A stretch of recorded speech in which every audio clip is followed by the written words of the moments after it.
What's going on, people? Welcome back to Premier League Unpacked, episode 42. And we're here with the guys. You get me? We got Patrick in the cut, City Zone back again. We got DSG, and we had to bring back Roms, Liverpool guy. You get me? He was on last week. Top person. You know what? It looks like you might be a regular on this show now, my brother. But how you all doing? You all good? Yeah, I'm good, man. I'm good. I wish we clinched it yesterday, but other than that, bank holiday weekend, man, it's been good. Yeah, man. Easter weekend as well. Happy Easter to everybody as well. That's what's celebrating. And look, there's no other place to start but the cracker at Anfield. Roms, I'm going to come to you straight away. Obviously, Liverpool fan, you've been riding out for your team and giving honest opinions as well, just like myself. How did you see that game? Because for me, it was a game of two halves. And I'll give my opinion a little bit later on, but I want to see how you saw that game. You know what, right? I've not really seen a lot of teams come to Anfield in that first half and dominate us like that. It's been few and far. I think Mourinho's Chelsea did and United's Van Gaal did in the past, but I rarely see teams have a start like that at Anfield.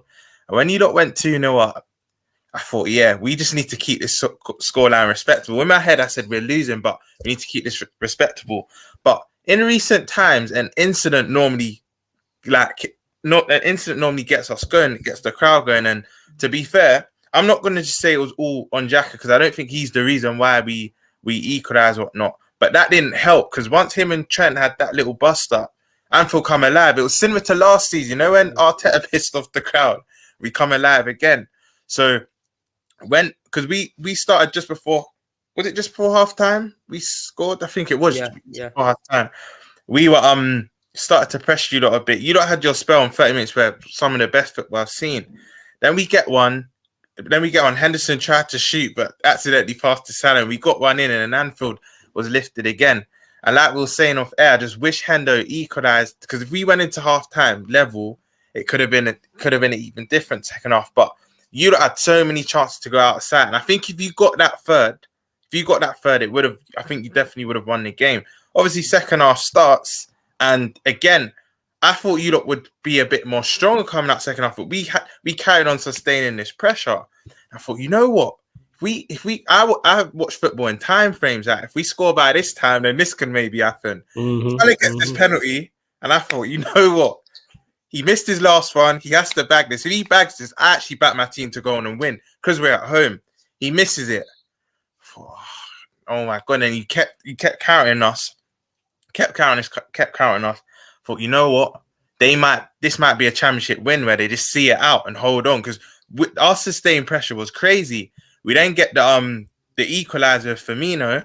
I thought, yeah, we're gonna do this. I was saying to my boy, you know what? We're gonna nick this, right? Kanate does that thing with his chest where he should have just nodded it in, take nothing away from Ramsdale. Excellent save, even for the Salah chance. Then you lot could have went back the other side. And if Martinelli just played that a bit earlier, you never know, it could have been 3-2. So I think in the grand scheme of things, it was a fair result. But either side could have won that in the end. So for me, 2-2 was fair result. But as a neutral, what a game of football. And for us, the reason why that felt like probably a win, I was annoyed, but in the grand scheme of things, it felt like a win because we rarely go 2-0 down at home. Rarely. Even I think, sorry, I don't know your name, the City fan yet. Sorry, Bish. Yeah. Even you would know, you don't rarely go 2-0 up, even at Anfield as well. So for Arsenal to do that, I was like, this team's something else. So in the grand scheme of things, a draw felt like a win, but when you know you could win it last minute, it was kind of a sour taste. But what a game, man. No, can I ask you a quick question as a Liverpool fan as well, bro? Yeah. Obviously, you're used to in recent years at this back end of the season, big games like this, you're used to being in them, like playing for something. Yeah. That Liverpool team yesterday, once got going, you had the energy of a team that was fighting for a title or fighting for a top. You didn't seem like a team that's in 8th place, you know, just trying to get geared up for a big game. Like, what do you think it was as Liverpool fans or as a club that made you guys take this game so serious? Is it that thing of just it's one of the big boys in the league and you want to show you can compete? Is it wanting to be the party spoiler? Like, what do you think it was that was at the root of that real hunger to want to get something against Arsenal yesterday, because that started to come through for me by the end. That it was like Liverpool are really, they feel like they got some purpose in this game. They're not just playing for points. Does that make sense? Yeah, 100%. I think it's a mix of two of the options you gave. I think it's trying to be the party spoiler. I'm not gonna lie, it is, because we tried against you lot. You lot just play us off the park. But there's a whole thing of our fans right now. If Arteta wins the league, he does it quicker than Klopp. And I think as fans, we don't really want that. But on the flip side, it's just the big games at home. You will know, Bish will know. Yeah. We just turn up at home against the big teams. So I think it's a bit of both in what you said. And it's just playing for pride now, because for me, top four's we're going to need so many mad results to get that. So I think we're just trying to finish the season as strong as possible. But we don't like to lose big games at home. Like, we rarely do. Like, I think a lot of the other top 6 teams rarely come Anfield and win. So I think it was more pride yesterday. It's definitely more pride. Do you know what? You gotta give Liverpool that respect at home. They're a different animal at home than they are away from home. Even this season, look, I said it on my fan cam. City, they've gone there, they've lost this season. You've got United gone there, pumped in. It's serious. Like, a lot of big teams go there and they lose. That's why I take some pride out of our performance yesterday and the result, because we could have easily lost that game. We could have easily, if that was Arsenal of 2-3 seasons ago, we're getting pumped in. You get me? That it wouldn't have been. We would have went 2-0 up and we would have ended up losing 4-2. But you can see there's real character and grit in the boys now. They can see that there's a goal at the end and they want to achieve that. Just going to Anfield and getting them 2 goals pretty early in the game, it just shows there's no fear amongst these lads anymore. And I think you got to just give Liverpool that credit. I think it was a little bit flat when that incident didn't happen with Xhaka and Trent. It gives something to hold on to. And it gave Liverpool to basically fight for something. You get me? Even Robertson, he got a little one bop as well. You get me? So can we dig in? One sec. Can we dig into that Xhaka?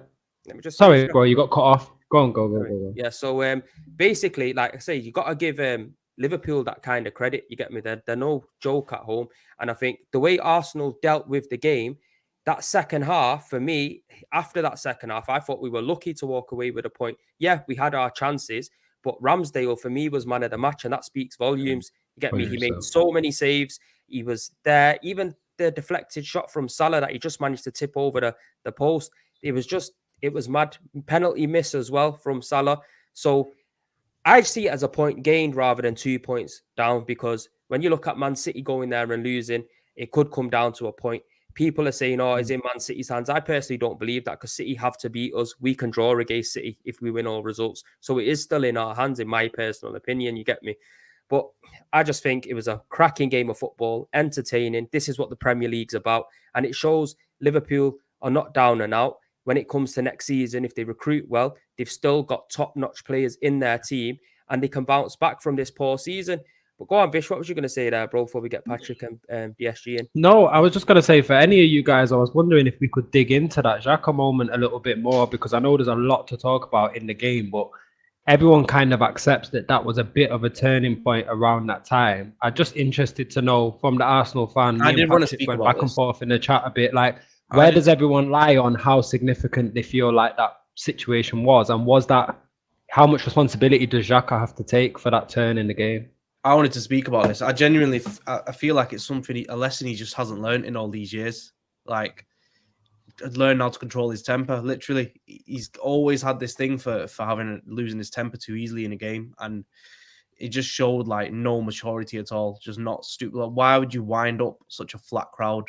That they were so flat yesterday, and you could hear a pin drop. He wound them up, and the game changed. The game was never the same from there. That's where Arsenal lost that game. Like, they lost their 3 points, honestly, because I was watching it and Liverpool were offering nothing. I think even you could say, like, you watched it. They were offering nothing, and Xhaka gave them a reason to get wound up, and I think that was the game lost there. I mean, literally, I think 5 more minutes of that game, Liverpool would have got third. Honestly, Arsenal were lucky to have that game ended when it did. And they were playing so well. That's the saddest thing. Yeah. You know what, Bish? One of my friends were in the ground and he said, before that Xhaka incident, you could hear a pin drop. Like, it was flat. You could hear it on TV. Even there, it was even worse. But yeah, the minute that happened, but I don't think that's the reason Arsenal drew. I think it's a big reason, but I just think it was the lack of Arsenal being clinical. Both clubs yesterday missed a lot of chances. Both clubs. I'd say us is more down to Ramsdale's brilliance, and Arsenal was more down to them not being clinical. Because Alisson didn't make no worldy set. Actually, no, I think he made one, but he didn't make as much as Ramsdale. Put it like that. So I don't think that's the sole reason Arsenal drew, but it was a catalyst that it sped things up a bit. That's you know what? Yeah, I'm going to give Xhaka some support here, because if you actually watch that part of the game, where that little Trent and Xhaka went at it, it was actually Trent that pushed in the back of Xhaka, and Xhaka's turned around and said to him, bro, what are you on? It's not like Xhaka's gone out there and he's snapped Trent and he started it. You get me? And I expect my players to do that. I expect my players to go there and not get bullied, because for years, I touched on it on my interview, everyone's always said Arsenal have got a soft belly, they get bullied, this, that, and the other. This year, it's totally different. I expect to see my players do that. But at the same time, I can understand that's give Liverpool something to latch onto. But that shouldn't just then turn our whole game on its head. You got to give Liverpool credit. They got the goal. They got themselves back in the game. Whatever Klopp said to him at half time, it basically changed their mindset and their mentality approaching the second half. And there was chances on both sides, even after that, right at the death, like you said earlier, Roms, if Martinelli put that ball to Saka, if that was Odegaard maybe put it on his plate, nothing says he's going to score, but 9 out of 10, you probably think he's going to finish that. Ramsdale, he's done his job as a goalkeeper. You got to do your job and make them saves. He'd made them saves. You get me? That's why I think he needs to be England's number one, because he's a solid player. But I think to shift it all on Xhaka, and that's the only point that's changed the game around, I don't think it is. I think it had an impact in lifting the crowd. But at the same time, I think it's harsh to say Xhaka was basically cost us that game because he got Liverpool riled up for it, if that makes any sense. But Patty, I want to get your thoughts on it, because obviously we haven't heard from you just yet, and we know you're not a neutral. We know that you hate Arsenal. So talk to us, bro. Are you looking at that Arsenal team now and thinking this is the real deal now? Because not many teams go to Anfield and put a performance in like that, especially in that first half. Yeah. First and foremost, what's up, everyone? And happy Easter and happy Bank Holiday Monday. I think there's a few things I want to unpack on this, hence why, the name of this show is Premier League Unpacked. And I want to unpack the game, and to go into the Xhaka moment and say that's the reason why Liverpool got something out of it and why Arsenal dropped points. I think that's really lazy journalism or a very lazy narrative, because yes, obviously at that moment in time, it riled up the crowd, but there's still so much football left to play. And I don't think, like Premzy saying, what is Xhaka meant to do?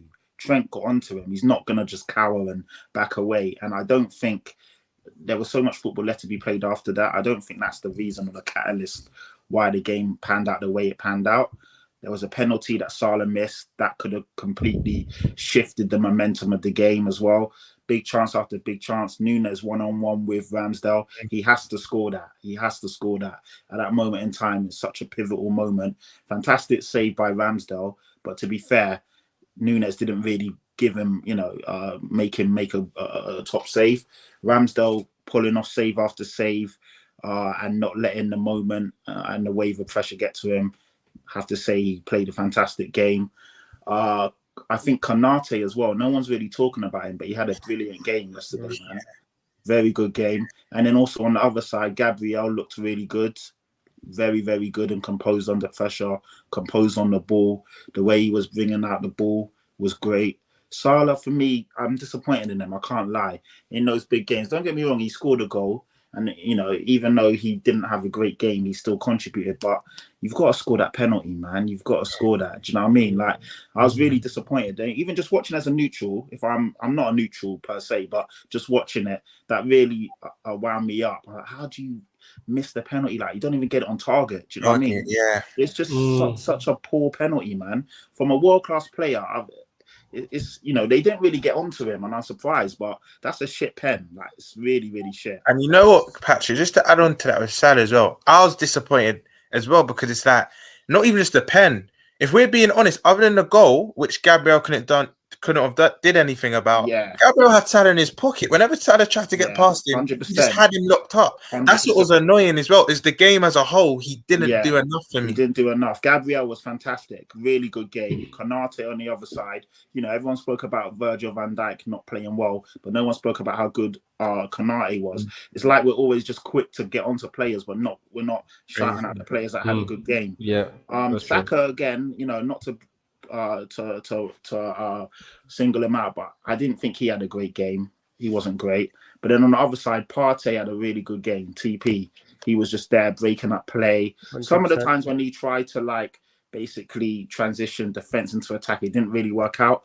But then in his defense, a lot of the players in terms of Arsenal, they didn't really give him that outlet or that option to start the momentum. But it was a really good game, man. And just watching it from a footballing standpoint, I was really impressed with how Arsenal just took the game to Liverpool from the get-go. They were just onto them. You got to give Martinelli a shout out, like Football Heritage saying, man, he's every time it comes to playing. Yeah. And that finish, and that's the difference. Look at Martinelli's finish. Like it was so like it happened like that. But he made sure he got his shot off. Do you know what I mean? And that's the difference with and it's early for Nunes and, you know, first season. And I've seen bits of him where I can say, okay, he looks like he's going to be a player. But I'm not going to lie, his finishing, especially 1v1, is so poor. Yeah. He really needs to work on that. Because that was just an awful finish. And I'm being critical, but I'm saying at the top level, these things are game changers. Yeah. Do you not remember Patrick on Best of the Rest? I was saying that about Nunes. You get me? And I was saying to you, calm down. It's early, and you know I don't want to get onto him too early. But yeah, man, just watching that, you can only go off what you see, though, innit? That's the bottom line of it. It's like next year you're gonna say it's too early for Richarlison as well, innit? That's what you're gonna say. Nah, I mean Richarlison's had a whole season, man. But Richarlison doesn't. Nunes has started a lot of games. Do you know what I mean? But I do like. I was gonna say Nunes has had more running. Definitely. But Nunes made it, you know, Nunes does make those runs. Nunes doesn't shy away. He still gets onto it. But yeah, you got to score that. But to be fair, going back to the game, Arsenal were brilliant. They will be upset that they, you know, took a 2-goal lead at Anfield and didn't come away with something. But then on the other side, Liverpool should have won that game in the end, just in terms of how the game panned out and the chances that they had. So I think 2-2 is a fair result. Brilliant game. And yeah, we'll see what happens, man. But it's left things looking really good in terms of the title race. No, I think that was a very good breakdown of it. But look, Bish, now it's over to you. Yeah, Man City, Arsenal. It looks like he's got that game in hand. If you win that, then you're 3 points behind us. And obviously, we got that big game at the Etihad, man. How are you seeing yourself as full-on favourites now, or do you think there's still going to be a lot more twists and turns with the last couple of games that left? No, I do think there'll be more twists. I honestly think it's about 50-50 now. I think it is an interesting scenario where, and a lot of people have been touching on this, where it's kind of in our hands and in your hands. Like both teams can go into training this morning and say, right, if we win every game we've got left, we win the league. That applies to both teams. Do you know what I mean? And I think for City, obviously, we have, in that regard, maybe the slight advantage of knowing we've been there and done that before. We've won 8 games back-to-back running into the end of the season when we've needed to do that or whatever it might be. And we've got you at the Etihad. But the flip side is, you know, all you have to do is get a point at the Etihad, and that throws that whole theory out there a little bit. We've got a few games that I don't think many pundits will be highlighting as tricky spots, but that could cause us to come unstuck. One of them that I've been circling is Everton away at Goodison with 2 or 3 games to go. Goodison's a major bogey ground for us. We drop points there every season, no matter how shit Everton are doing. And they're in a relegation dogfight. So it's hard because you look at Arsenal's fixture list and Newcastle and Chelsea, apart from City, jump out at you and you think, those are both games where Arsenal could drop points. But at this tail end of the season, it's hard sometimes to say whether you'd rather be playing a team that's in 5th, 6th, 7th, in Chelsea's case, it's lower than that, but, you know, mid-table team, or would you rather be playing the team that's second from bottom and has a much worse record and is probably a worse team, but is fighting for their life? Do you know what I mean? So there's definitely more twists and turns in it. I mean, I think on some of the points that we just touched on before about the game, I think I probably err a little bit more on the side of what Bilal was saying. I think I do feel like Xhaka has to take some responsibility for that, and I think he will come off that pitch. Either Arteta will have mentioned to him, or he will know in a silent moment that was a poor decision in that moment. Because I understand what you guys are saying about Arnold pushing him, but it was a series of a few things. So there was a challenge, there was a heavy challenge on Xhaka, and then Xhaka left a little bit in on Trent Arnold, and then Arnold kind of pushes him afterwards. But I think if you look at Partey yesterday, just to touch on your point, Prem, about wanting to go there and be physical, because I get that, and I understand that Xhaka is part of his role in this Arsenal team, is to let man know we're not here to be pushed around. But Partey was a physical presence throughout that game. Without at any moment, I didn't feel like seeming unhinged or a bit out of control. And I think earlier on in the season, when we were having a kind of praise Xhaka day on air after some game, I can't remember what it was, I said that my main concern from him was that in a title race that will be as tight as it will be if you're going to beat City, one moment in one game that drops you 1 point can be the difference between winning the league. And I said this however many months ago, I remember saying, look, it only takes him one time this season to get sent off, or even just to make a bad challenge or do something that's a little bit overly emotional, and it could turn the course of it. Now, I agree with everything you guys said. Obviously, a lot has to happen after that moment for Liverpool to come back into the game. But I think in a quiet moment, Xhaka will look at that situation and say, you know what? If I'd been a little bit more clear-headed in that moment, a little bit less emotional, and a little bit more aware of how much time was on the clock, what the Anfield crowd was doing, what position we were in, maybe he doesn't go flying in on Arnold leaving his arm in on Arnold on the corner of the box and risking getting into an ism and schism like that, and he just, he lets the bad challenge that he'd had a couple of seconds earlier than that ride and gets through to half time. Do you know what I mean? And I think those are the things that you kind of have to learn from being there. I've seen City have teething issues with that over the years, where we've been dominating games and then we've got drawn into like an emotional situation, especially with Liverpool, to be honest with you. We've had games with Liverpool at the Etihad or at Anfield where we've been dominating, and then we get sucked into like this kind of like derby day vibe with Liverpool, almost like how Liverpool Everton is, where it gets super heated and challenges are flying in and penalties are getting given away, and Liverpool thrive on that.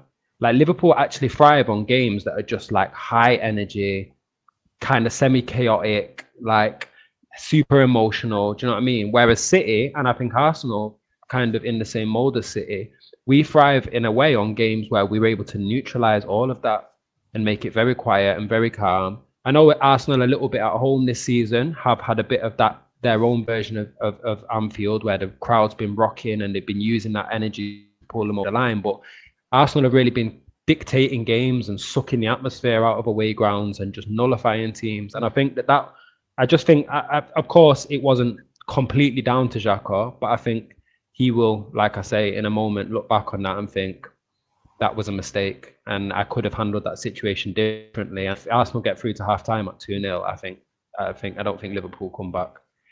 That was probably my feeling on the game. I hear what you're saying. I totally hear everything that you're saying, and I'm not saying it's wrong. Because we know what Granit Xhaka's like, I think this season he's been immense in his capabilities of keeping himself controlled. And if you actually watch the incident, I don't think it was anything too flary. It was just a little bit of this and that. But obviously, Liverpool, it wasn't crazy. They just needed something to lift them. That's all they needed, something to lift them. But if I was Xhaka and if I was in that moment, I would have probably done the same thing, because, like I said, this is just his character and the way he plays. Teams before in the past, we've had likes of Patrick Vieira as well that was like that, and we've seen us win titles and stuff like that. Even if you look at Roy Keane at Man United, Bilal, he was that kind of player. You get me? Sometimes you can't just put it down to that. And Keane defended him. You got to be Keane able kind of defended him after the game. Yeah. You got to be able to manage the team together, manage the game together as a team as well. And I think that's something Arsenal have been doing very well. I think it's just the case of it being Anfield is an exception of grounds. Like I said, look, even City, the best cities have gone there and they don't seem to get the result. Do you know what I mean? Regardless of the situation. And I just think, you know what? It is what it is. We can't kill Xhaka off too much. Go on, Roms, bro. No, it is. It's friends. Just quickly on the Xhaka thing as well. I think you lot alluded to it. He got fouled just before, which he felt he should have got the decision given for him. Penalty or something. Yeah, so he was a bit annoyed. But I just think it's a bit unfair on him because he's built this rep over the years. It's easy to use him as a scapegoat. Whenever he does the smallest thing, it's gonna get like amplified. Like he can do something small, and that's the thing. This is where I think Neville and Gary Neville and Jamie Carragher, they're a bit unfair to him because they're just pushing. They keep pushing that narrative. Like other than that, like Prem said, all season he's been sublime. He's led by example. He's not really put a foot wrong. And then the smallest thing now they want to hype it up. I think that Sky have a lot to do with that as well. Gary Neville, I think it was a bit mad of them to do that. But just the flip side of that is definitely you're right, bro. Definitely. Go on. I think it's the same thing what's happened to Casemiro. Yeah. I was just going to say the flip side of that, though, is that, and this is something that Xhaka just has to own and understand about himself, is that when you have had that reputation in the past, when you have been involved in stuff in the past, you do become a pantomime villain to away teams. So the reality, and to away players probably. So the reality, probably, if Jesus goes in a bit late on Alexander-Arnold in that moment, maybe the exact same thing happens. Maybe Arnold still pushes him. Maybe the crowd still gets riled up to the same level. But with Xhaka, teams like away fans already dislike him. They already feel like we have this narrative about him that he's a bit he's a bit, a bit of a fouler or a bit of a cheat or whatever. And you have to understand and know yourself and know your own reputation. Do you know what I mean? Same way that like it's not fair that certain players, get done for diving more than others or whatever because their reputation precedes them. But at this level, when we're talking about trying to win title, I'm not trying to say that throw the baby out with the bathwater. Xhaka should be sold. He's rubbish. He's been great this season, and if what Prem's saying is this is kind of part of what you get with Xhaka, and as Arsenal fans we're willing to accept that there's going to be these moments, then that's fair play. Do you know what I mean? I just think at this level, at the level that Liverpool and City have set in recent years, it's fine margins, and that knowledge of self even from Xhaka of just knowing that I'm this guy. Guys, players are going to try to draw me out. Crowds are going to get an extra reaction from anything I do. He has to just understand that that's a power that he carries that can be a good power, but that also can derail his team. So, it's a learning curve. Do you know what I mean? I don't think he's going anywhere, and I don't think Arsenal are going anywhere. So they'll probably be in a title race. I'm not going to lie. I like season. I like it, because there's nothing that says that if we didn't have him in that midfield and had that bit of arsehole about him, that people were just steamrollers in midfield as well at the same time. Because when you've got certain players in midfield and they know that nothing's going to come back or there's not a player there that'll put his foot in, it brims them with confidence. You get me? So we've seen time and time again, we've gone to Anfield and we've been steamrolled over. We've been pummeled in. We've gone there, we've took the lead before and they've come back and they've done us over. I think in order for us to grind the result out and do better than what most teams have done there, for me, it's a point gained in it. And that's how I see it. I just think it's a little bit unfair maybe to just pinpoint the whole one Xhaka situation and say it's all down to that. We can understand that, that's what gives the Liverpool fans a little bit of a lift. But after that situation, there was a good, 5-6 minutes before they scored, you know what I mean? The run of play and stuff like that. So we can't just put it down to him. It's not like he made a direct mistake or give a penalty away in order for them to score a goal. And it's just, like I said, it's just football in it. These things kind of happen.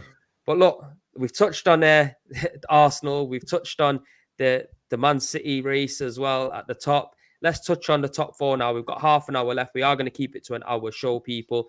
Bilal, I'm going to come to you. Manchester United, 2-0, Everton. For me, I think that's a very good result for you guys, especially without Casemiro in your team. You get me? What do you reckon? Do you reckon top four's yours now, or is it going to be a dogfight to the end?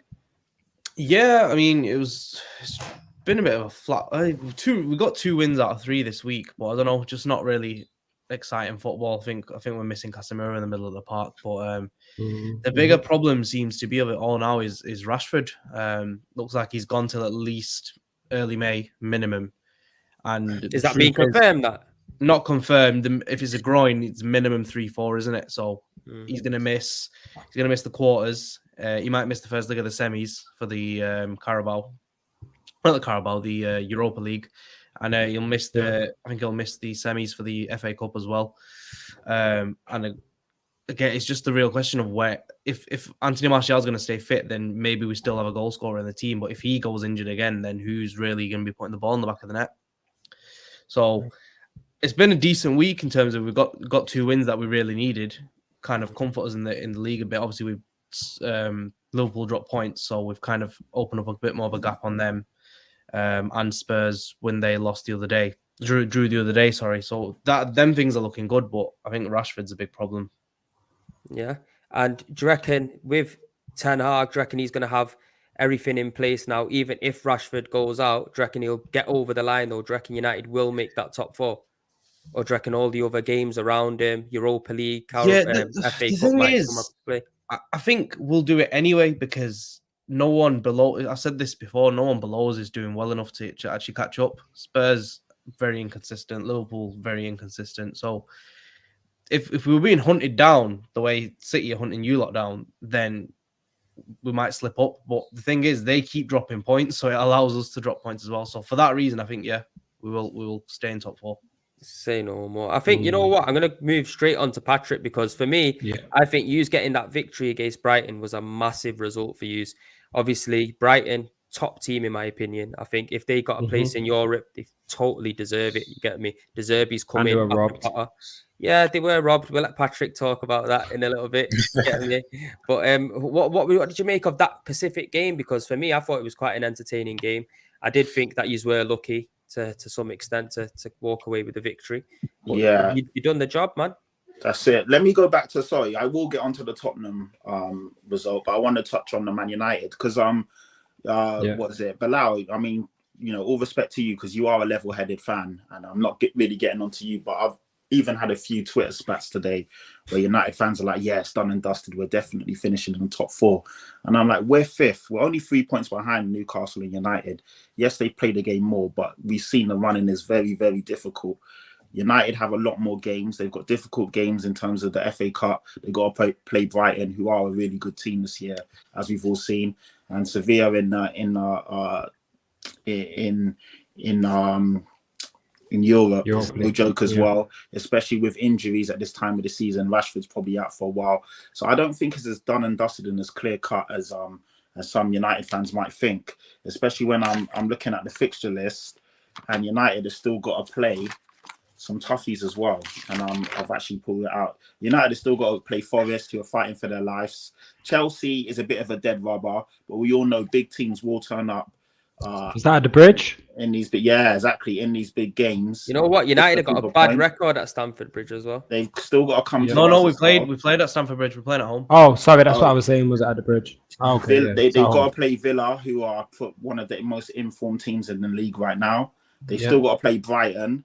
West Ham, who are fighting for their lives. They've got Wolves, who bit of a dead rubber. They should beat that. Bournemouth, who are fighting for their lives. So they've still got some tough games. Like, it's not done and dusted by any stretch of the imagination. Do you know what I mean? So, I don't know. And Bilal's not there saying, it's definitely done. But some of the United fans are. No, it's not done at all. It's not done at all. Yeah, I think it's still tight. And going back to us. And I don't know why people say this, bro. As long as it's not mathematically done, it's not done. I don't know why. United fans for you. Well done, Patrick, for coming for these United. You think? They're fucking idiots. As long as it's not mathematically done, it's never done, innit? Bilal, you think they would have learned from QPR back in the day, wouldn't they? So the fat lady sings. I don't get why. So that fat lady sings, and that final whistle goes on the final day. Phil Jones can still look like a mug. Some fans are just brain dead fans. I don't know where they. and even because Tottenham, we haven't been good this year, I'll admit that, but like to write us off is crazy when I'm even looking at the form table now, and I'll break it down. Arsenal are the most informed team in the league. The last 6 games they've won 5 and drawn 1. Man City, I say the most informed team. There's 3 teams with the same record, and you lot will be shocked when I read this out to you. Tottenham's in there now. Now, Arsenal and Man City have both won 5 out of the last 6 and drawn 1. Aston Villa have also won 5 out of the last 6 and drawn 1. They've won So, 5. Yeah, big, they've big won Unai, 5 you out of the know. last 6. Do you know and what they've as well? only- There's a Big stat that I've seen that Unai. they've scored what in every single game that they played under Unai Emery. They've scored, I think, what 17 goals or something Mate, like that. they're in. That's They've just been crazy. They're in quietly scintillating cracking on, form. haven't they? And So I don't United even have still watch got to Villa play and they're them. just winning every day. Yeah, they're just winning all the It's mad. time. No one even talks about it like that. I mean, they're up to Yeah. 6 in the league. So, like, they're That not a is joke. Do you mental. know what I mean? They're absolutely just quietly going about their business. So, any team that's got to play them, it's not going to be an easy task. Newcastle in 4th in terms of the form league. They've won 5 and they've lost 1. Then Brighton are 5th. They've won 4. They've won 3, drawn 2, and lost 1. And then Spurs are in 6th. We've won 3, drawn 2, and lost 1. Because even us, this bad form that everyone's going crazy about. Yes, it's bad because we dropped points against 2 relegation, but we didn't lose either of those games. And then the fact that we beat Brighton, which is obviously a tough game, a game that we should have lost, if I'm being honest, it means we're still right bang in the mix. So that segues me into Saturday's game. And yeah, man, I was at the game, obviously. I'm not going to lie, we did get played off the park. Brighton are a really good team. But I do think people are going over the top with all of the decisions. I think there was only one bad decision that Brighton didn't get, and that was the penalty, where Højbjerg definitely trips Matoma. Obviously, he didn't mean to do it, but he steps on his foot, and it's definite contact, a definite foul. It should have been a pen. But the other ones, I don't know why everyone's so up in arms. Matoma definitely handballs the ball. The first goal that Matoma scored that got ruled out, he used his arm, his bicep, to control the flight of the ball, to then obviously have it in his path to score. That's a blatant handball, so that's a correct decision for me. And then you must have bigger biceps than me, Pat. Your biceps must be. You must have some belt biceps, some bicep shoulder thing coming. Nah, it hit his arm. Was it not shirt sleeve level? Nah. That's a handball. Sure about that? The ball hit his arm. It's a handball. I know everyone wanted Brighton to beat us, and everyone wants this fairy tale. But come on, you got to keep it real. Do you know what I mean? And then when Welbeck scored, it definitely hit McAllister's hand and ricocheted in. So again, that's a handball. So that shouldn't have stood. Oh, also Langley, when Langley pulled Dunk's shirt, yes. In reality, that is a penalty, but they've never been given this season. So we can't just turn around and start giving them in our game just to help little old Brighton, because they haven't been giving them all season. So for me, there's only one bad decision that didn't go their way. And obviously that was the Matoma one. But to say then, it's corrupt and this and that, I mean, I can reel off 8 or 9 decisions this calendar season, which haven't gone our way, which would have impacted our games massively. So Brighton were unlucky, but it's been happening to everyone, and it's been happening to us as well. So, that's that. Son, about time, he scored and did something in the game. And to be fair, when you've got Son and Kane on the pitch, we're always in a game, definitely. It's a shame that it comes to this, where we need a moment of magic from obviously our 2 world-class players. I know Son hasn't been good this year, but he's still got those moments in him. But for me, as long as we keep playing this shitty system with the same 2 players in midfield, we're always going to come a cropper against good footballing teams. You can't have Skip and Højbjerg in a midfield 2 against good players. You're just going to get outran and outnumbered, and we kept doing that. But, Lloris made a few decent saves. Romero was a bit all over the place again, getting pulled, but Dyer just kept giving the ball away. And obviously that means we just kept sustaining the attack and pressure. And yeah, Brighton should have won the game. But I guess, again, that's the reason why, no disrespect to Brighton, that's why they are where they are, because you need to take your chances and you need to be a bit more composed when you have a lot of the ball, because they had a lot of the ball, but really and truly, other than the moments I'm talking about, they didn't really put us under a lot of pressure. So yeah, it's one of those games where we didn't play well, but we got the 3 points and we move on. Business end of the season, you just got to get your wins now. Do you know what I mean? No matter how they come. Did Stellini get sent off as well? Yeah, but the mad thing is, Stellini didn't actually do anything. He was literally, I was watching it. He was just standing there. The whole ruckus or melee was happening, say, like 5-10 feet away from Stellini. He literally just stood there, like he was he wasn't involved at all. But then they sent him off and they said, he needs to control his team, which makes no sense, because if he was to get involved, then the ref will come over and say, you're involved. So either way, I'm expecting you as man to get fined by the FA now. Like, we've been... to be fair, I think they should overturn it, because he legitimately didn't do anything. There was something going on between him and De Zerbi before the start of the game as well. He was upset about some of De Zerbi's comments, where Stellini just said, Brighton are doing great, De Zerbi's done well, basically Brighton are punching above their weight. That's what Stellini said in, condensed terms. And he took offense to that. So he was upset to begin with, because even when Stellini went to shake his hand, he was like pointing in his face and doing all of that. Stellini's like, and then so De Zerbi just wanted to kick off. But yeah, man, I don't know. You know what though? I think with De Zerbi, I think he was just feeling a bit away because of certain decisions and stuff. I think now they come out and apologize to Brighton as well. And I do definitely want to touch on these referees as well quickly before we move on to Newcastle. And I think we all have a segment on Newcastle because they deserve it. I think where they are this season, it's not by chance, it's not by fluke. They played well, just like Patrick touched on in regards to the stats. They're one of the informed teams in the league. But let's just quickly touch on these referees. Roms, yeah, you've seen it in the Arsenal game. The linesman literally elbowed Robertson in his face in it. Like the moment an official gets touched, there's a big problem about it. They've come out, they've made wrong decisions in the Arsenal game against Brentford, which could cost us this season. You get me? That was for 3 points. They literally forgot to draw the lines. They give a goal. We end up drawing the game. You know what I'm saying?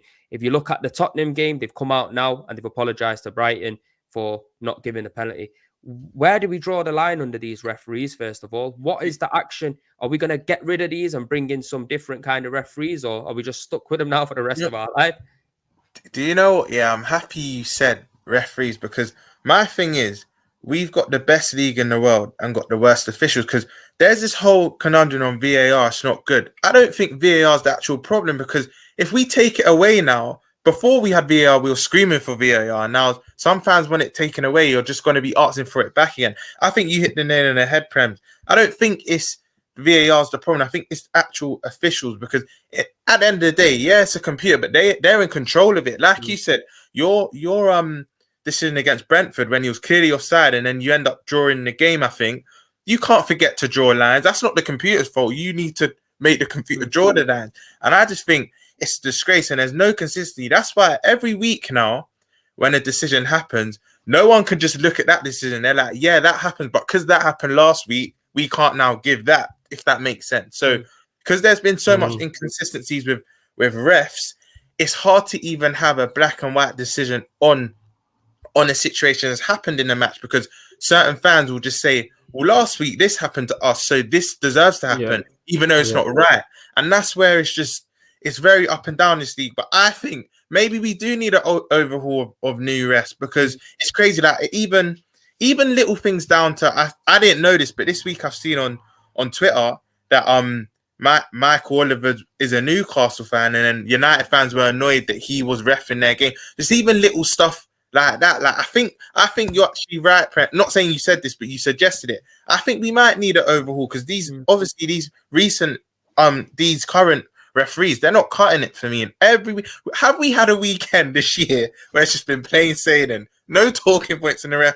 I can't remember a single one, and it's game week 30 now. So I think we do need some new refs, because it's a joke now. And what happened to Robbo? Cool.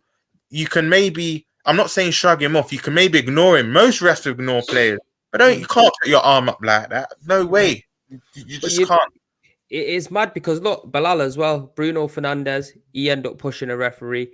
You seen all the pundits afterwards going on about it and saying this, saying that. But it looked like it was light work when that happened to Robertson. After going back and watching it, I didn't really hear too many people making a big fuss about it. After the game, though, is when it all kicked off, innit? Yeah. So much.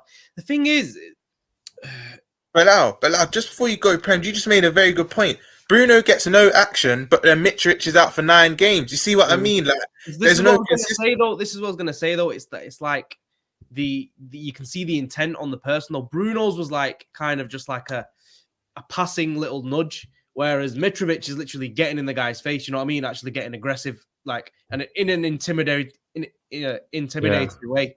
Whereas Bruno's not intimidating that linesman by just giving him a little nudge. You know what, Bilal? Not Bilal. With Bruno's, it's more of a whinge, like, yo, fuck you, man. You know what I mean? Whereas Mitrovic is in the guy's face screaming, like, actually intimidating the guy. Don't you think, as a United fan, though, like, I actually agree with you, Mitrovic was more aggressive, but don't you think maybe Bruno shouldn't have had a long ban, like 9 games, it maybe a game or two, because at the end of the day, you can't touch an official, like, you just can't. Yeah. So maybe it should have been a less severe. What it was with that one, though, was that the official also kind of grabbed Bruno's arm as well. So I think that was Bruno's retaliation to that. If you actually watch it back again, a throw-in, innit? it was like a throw in. I think the referees grabbed, the officials grabbed his arm or something like that, and then Bruno's kind of shoved him away and like nudged him in that way. So it was more of a reaction to hit Bruno. Bruno was more reacting to himself. But that was what happened. But that's to be honest, I just hate Robertson United. grabbed his arm, and the linesman's gone like that, hasn't he? An elbow. That was what happened with the Robertson situation. It looked like to me. He's grabbed his arm and he's gone to like shrug his arm off, and he's caught him with his elbow. Time speed, it's like he's raised his arm in towards his. Yeah, but we all know, like, if someone's come up from behind you and gone to grab your arm, you do that, innit? Like, well, you know what I mean? That linesman looked like he was ready. He was ready. He was sit Robertson, wasn't he? We've got 15 minutes left, Jen. I want to touch on Newcastle. I'm going to come to you first, Bish, about it. Yeah, but look, let's just agree on we've got shit referees, shit officials in this league, and something definitely needs to be changed, especially going into next season. They need to look at the VAR. You man getting your excuses ready. That's why. No. It's just I think all of us here, every single team here, have had decisions go against us, and probably decisions that have been incorrectly given as well. So it's not just me being an Arsenal fan and the VAR in to actually create like some kind of WWE drama, bro. I swear down because. Because it's not even taking the piss. Like, who's this coming out the tunnel? some of this shit that we've seen, like it doesn't take even a guy that knows football to find out. He's literally the ball's hit his arm in an unintentional way. It shouldn't be a penalty. Like some stuff like that we see where like the guy's got his arm by his side, ball hits his arm, and they give a penalty. Like, it don't even take a football guy to figure that out. Yet they're giving like penalties for stuff like that and stupid fouls. I swear, it just feels like they've just done it to create more drama. Just like that Rob Holding one yesterday. In week 30, and every single week, there's some kind of talking point every week. It's like a fucking weekly episode of EastEnders, man. I swear down. That Arsenal game had so much stuff in it. We didn't even get to touch on so much. Like, I didn't even think that was a penalty. That Rob Holding penalty that Salah missed. Yeah, I didn't think it was. What'd you say? What do you mean about the second one that they didn't give? Do you know where Ramsdale saved it off the line? Well, he saved it off the line. He saved Konate off the line. I think Salah got pulled to the ground. Yeah, you mean when Salah had that kick? That was before that. Salah had a kick in it, and it went over the bar in it, and it looked like he got dragged back a little bit.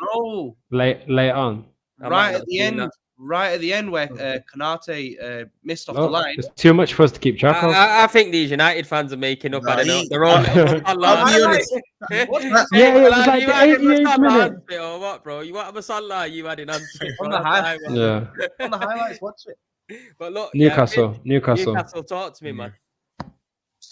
Newcastle, man. I mean, it's an incredible season that they're having. I was interested before when Bilal was talking about United's chances, whether United fans are still feeling like third place is important, or whether they feel like third place is realistic, or whether they're almost ready to surrender that to Newcastle at this point. Does fourth place still have to play a fighting game, Champions League, or did they get rid of that? No, straight through. They should have kept that in, man, because that used to add something at the back end of the season where, it made third a difference to fourth. You didn't want to be fourth and having to play some qualifying game against flipping whoever. Do you know what I mean? I think you know what it is. Prems will agree. It was only really Liverpool, because Chelsea and United would be the first and second. Liverpool and Arsenal, we would have to take turns doing. And the thing is, man petitioned. To get it removed. You weren't even there then them times, fam. What are you talking it's about? annoying. Yes. In the August, Thursday night football for us, man. Before the season even started. Actually, Spurs had to do it a few times as well, Patty. Before the season even started, it's just annoying. Like, you play that extra game. Man. It was good annoying. though, because I think for me, Newcastle will finish third. I think they'll end up finishing a few points clear of United, like maybe even 3-4 points clear or something. And I think it'll be between United and Tottenham for that fourth spot. And I think that alone, I mean, Newcastle even being anywhere near the conversation is a massive achievement. But for them to potentially end the season like a reasonably comfortable third, and that's not that unrealistic for that to happen, just absolutely phenomenal from Eddie Howe. Because also, you look at this Newcastle team, and yes, they've made some good signings since the money came in, and some of those players weren't the cheapest. But you look at if you look at the ratio of good signings to bad signings, there's not that many bad signings they've made. I mean, most of these guys that they brought in, whether it was big money or small money, you know, Isaac's up front or whatever his name is, Trippier, Botman, all of these guys as you go through the squad, Gimenez, like 95% of them have come good as really good signings. Do you know what I mean? He's managed to integrate them all really well. This whole Joe Linton transforming from some nobody of a guy into like one of the best centre midfielders in the league is an absolute madness. And I just think, I mean, I'm guessing really most of that credit has to go to Eddie Howe, because I don't know who else in that Newcastle structure. You've got to think about the rejuvenation of Almiron as well, man. Almiron, Callum Wilson. I mean, props to Callum Wilson as well, because I think if you're a player like a Callum Wilson, who was like one of the best or more important players in the team before the money comes and before the new manager comes and before the investment comes, it's easy then when all the new players come in for those kind of players to kind of get edged out a little bit. But the thing with Callum Wilson is that when he looks fit, he still looks like one of the best players in that Newcastle team. And he was there before all the money came. So credit to Callum Wilson as well. What's going to be interesting for me, and I think maybe this is like an exercise that we could do in one of the last episodes of the season, or maybe even when the season's done, would be like to do a bit of a higher or lower on where we think teams will finish next season compared to this season.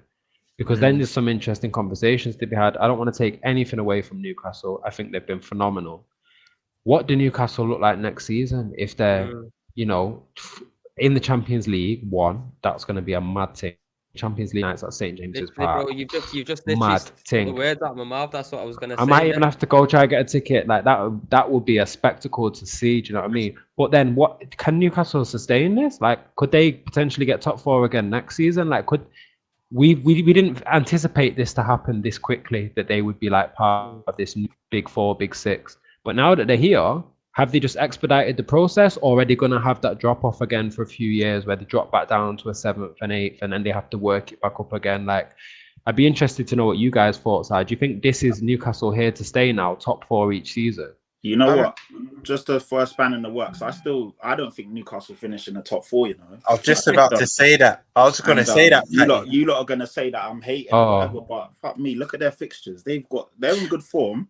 And they're obviously a brilliant team. And the fact that they've only lost 3 games. They've lost the same amount of games as Arsenal. The difference is the losses the draws have been really incredible up until recently. But when you look at their remaining fixtures, they got the toughest running out of the fighting pack, that 4th spot. They've got to play Villa, who, as we know, are one of the most informed teams in the league. Then they got to play us. Then they got to play Everton, who are fighting for their lives. They got to play Southampton, who are fighting for their lives. They got to play Arsenal, who are obviously fighting for the league. They got Leeds, who are fighting for their lives. They got Leicester, who are fighting for their lives. And last game of the season, they got Chelsea. Their running is mental. I don't. Yeah, but you can't say they've got to play you as part of that, because you got to play them. Yeah, I know. And if they beat you in that game, then that's pretty much top 4 guaranteed. They could put them. What if we beat them? Of course. So of course. Wait, who's home? Who's home? They're away. So we're away. They're at home. So it's a tough game. St. James's Park. That's 3 points for the black and white stripes. Lad. I love it. I think they'll take points off Arsenal. Like, Newcastle are not a joke. Wait. You love it. Yeah, I'm gonna mute you now. Is that more? Yes, my brother. I'm sitting here nice and quiet. What do you say, bro? Is that more hope for expectation that they take points off? It's realistic because it's a hard ground to go to. Nah, it is hard. You know what? Honestly, I think Arsenal will draw with Newcastle. I think City will either draw or beat Arsenal at home, but I think City will drop points on a random one. I honestly think City will drop points to Everton. I think Arsenal will drop points at Newcastle, and then I think what happens in between City and Arsenal will end up deciding it, but not in the way that we think. Does that make sense? Like, I think we'll beat Arsenal, say for example, and then everyone will think, yo, it's City's league to win. Then I think we'll drop points again in that run-in, and maybe Arsenal as well. And I think there'll be another twist or turn in that last bit. I was going to say on the Newcastle thing, that I was literally Patrick took the words out of my mouth. I still think United and Spurs will just get due to experience. No.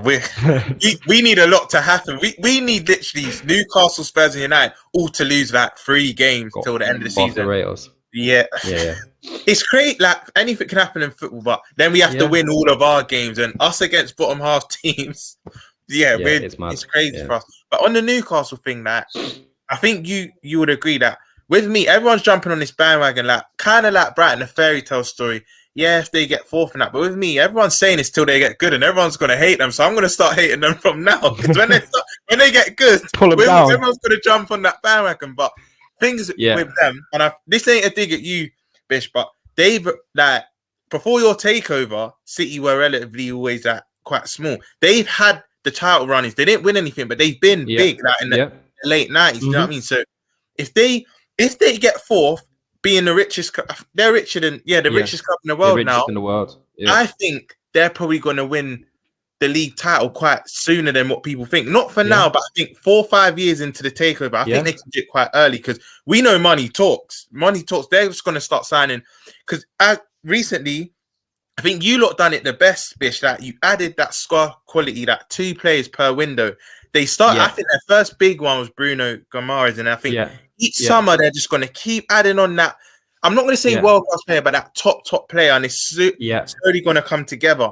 But with all that being said, I think they just miss out on 4th this year. But 5th ain't a bad team. If you ask most of their fans just to even get Europe at this stage, I think they'll still be over the moon if 5th. That's my opinion, because I think their fans probably had them just outside the top 6. I didn't think they had them getting Europe. So I think Europe is still good progress for them, but I don't want them to get good, because they got one of the biggest grounds, big fan base, the city's massive, and I just don't want them to start taking over.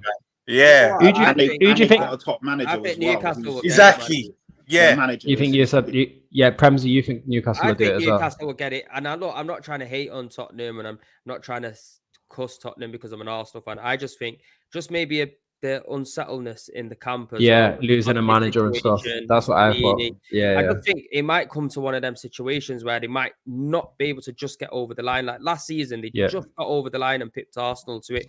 And I think with Newcastle, they're a very well-drilled team as well. I think with Tottenham, I wouldn't call them a well-drilled team. I think they win the game in moments. And I think with star quality. Like with the Harry Kane, and even with Son getting a goal. I think if Kane, obviously, if he gets injured, obviously, I hope we don't get injured or whatnot. But if he gets injured or he's just out of form or whatnot, I can't really see many other players in the Spurs team getting goals. Where with Newcastle, Callum Wilson will come on and get goals. Isaac gets goals. Almiron gets goals. There's goals. They got a big team. Set pieces, they get goals as well. I think sometimes when you have that belief in the team and you're going for something, it's the first time you're going for something, and you know if you do go there and you do achieve that 4th spot, it just changes everything for the whole outlook of your team. I think that might give them the edge to get over it. I think Newcastle will get it, and United and Tottenham will battle it out for 4th place. That's my honest opinion. Obviously, what do I know though? What do I know? Deep how scary it's going to be if they get 4th, being the richest club in the world, and can play a player any wage. They can turn into some. Bro, these men are richer than all of our clubs in the Premier League put together, bro. Like, exactly. But look, Bilal, we're gonna have the last word on you. Yeah, Newcastle, if they reach Champions League, what heights can they then go on to? Because we've already touched on the money they've got, the players that they can sign. Bish asked a little bit earlier on, will they end up falling back out of the top 4, having to step it back up because the resurgence of maybe Chelsea, Liverpool, Tottenham obviously getting a proper manager in, United under Ten Hag, Arteta. The league is difficult. Do you see them getting top 4 and then just flourishing from that moment onwards, or do you see it a bit like how Bish was describing it? I think they'll get it, and once they get it, it's curtains, bro, for a lot of down. Because once they've got that power that they to draw in the best players, that they've got Champions League football plus unlimited money in the bank.